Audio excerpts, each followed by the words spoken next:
not exaggerating. That is the car throwing me in the back of my seat. I'm not exaggerating. Y'all can probably tell by now I'm a heavy dude. And that is not me exaggerating.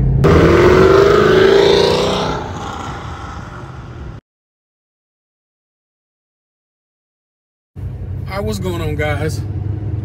It's your boy Trey, back again with another one.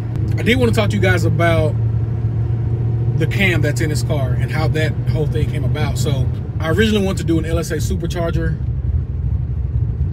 and that was it. I didn't want to open up the engine. I wanted to leave it, as they say, unmolested, right? And like I said, my power goals were about 600, 650 to the wheels. That's all I wanted to do. But, you know, I was just like, forget it, man. I'll go ahead and push the envelope a little bit and go ahead and do it right the first time. And while I'm in there, I can go ahead and change out a lot of the valve train stuff, because it'll come with I'll get the whole package, right? So my issue was I didn't know what cam to go with, what brand to go with, and why was A cam better than the B cam, and which one was better for my car. I knew nothing. I even went on to the forums and kind of asked around there just to get some other opinions from, you know, other people. The consensus kind of came back is that all the cams essentially all do the same thing. Just which ones, just kind of you want to get which one that's suited for what you want to do. You want low end power, or you want top end power, or you want mid range power. But they're all pretty much the same. So, you know, you got the companies out there like BTR, Brian Tooley Racing. I think there's a company, GPI, that makes cams, Lunati. There's one other very popular one, I cannot think of it right now, but all these companies, and I was just gonna go with BTR. I think I had actually called and previously on my other SS and got a quote and everything, but I never went through with it. But I went ahead and called, to order a full kit, I went ahead and called Joe LaBruzza. I probably said that wrong. Might be LaBruzza. But I called Joe at SS Only or GAonly.com. And he explained, I think, very well to me and sold me on which cam and which direction I should go with. That happened to be Rick Crawford Racing. His explanation to me, and it made sense to me, was that the Rick Crawford Racing cams were made for the G8. Fact check me, but I think that's what he told me, and I think that's the truth. They were made for the G8. Of course, the G8 is essentially the predecessor to the SS, the Holden 4-door sports car. The biggest reasoning is these other cams, you know, are going in these lighter weight, a little bit more nimble 2-door vehicles, your Mustangs and your Camaros, just a different setup, a different weight ratio or center of gravity. They weren't made for the 4-door family car, 4,000 plus pounds with a V8 in it. They were made for the Mustang with the extra long hood to cram that engine in there, and the lighter 2 doors, and that's kind of, he explained a little more than that, but that kind of sold me on it. Rick Crawford Racing cams are made for these type of cars. That's the one I should go with. Like I said, I called, I think, with the intention to go ahead and placing an order for a BTR cam. He sold me on it. I went with it. The rest is history. Glad I made that decision. So shout out to Joe LaBruzza.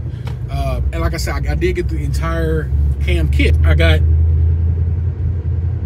the valve train upgrades, the trunnion upgrades, the ARP head bolt, all that stuff. It was a bunch of stuff that came with it, and I got all of it. All that stuff actually shipped first. The cam was coming later, and while it was being, because I don't think it was on the shelf, and I called Rick Crawford Racing myself. I just wanted to ask, like, is this cam on the shelf? What kind of expect it? I'm not rushing you, but you know, I'm excited to get my car.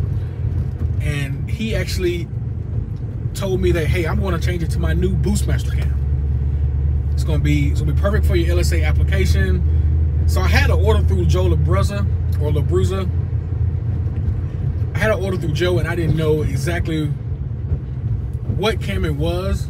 I know it was a boost cam, but Rick Crawford, could be Rick himself, told me essentially what cam to go with, and that's how that came about. He said, I'm gonna send you my he literally went in and either talked to Joe, or I don't know how it went about. Literally went in and edited the order and changed it to sending me the Boostmaster cam. So you know how Joe sends out the stop being slow order. So my email said, stop being slow, your cam is on the way, blah blah. And I'm glad I did it, and I think the cam pushed me over the edge.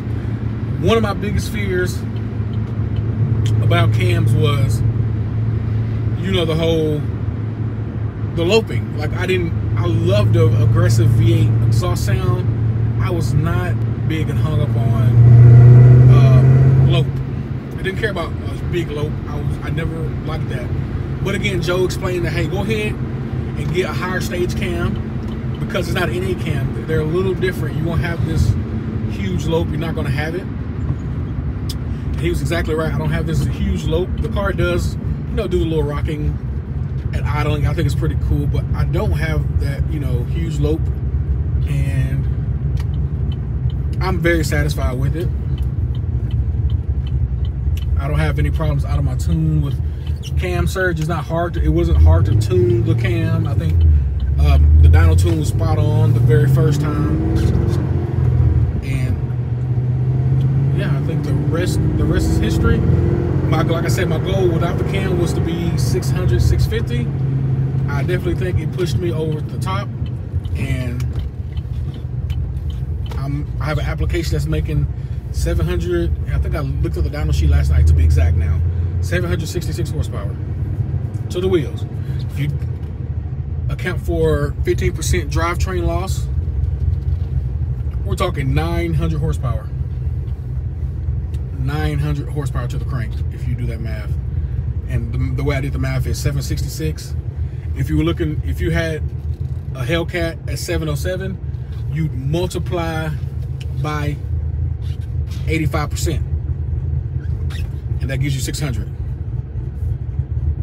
Well, you do the opposite. If you want to get it from the wheels to the crank, you divide by 85%. So I took my 766 horsepower, divided by 85%, it comes out to like 900 on the dot.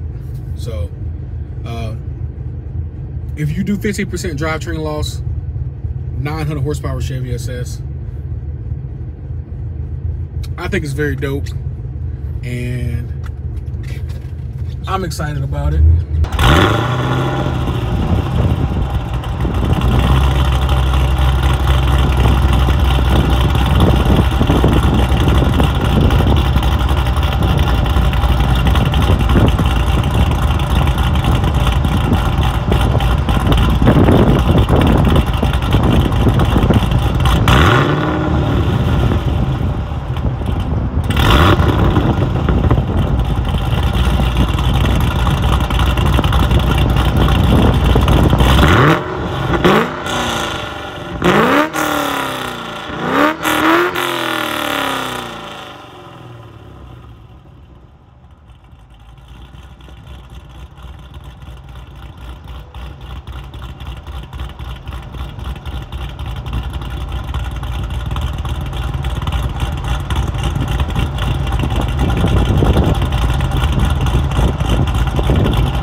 There's a lot of things you can forget.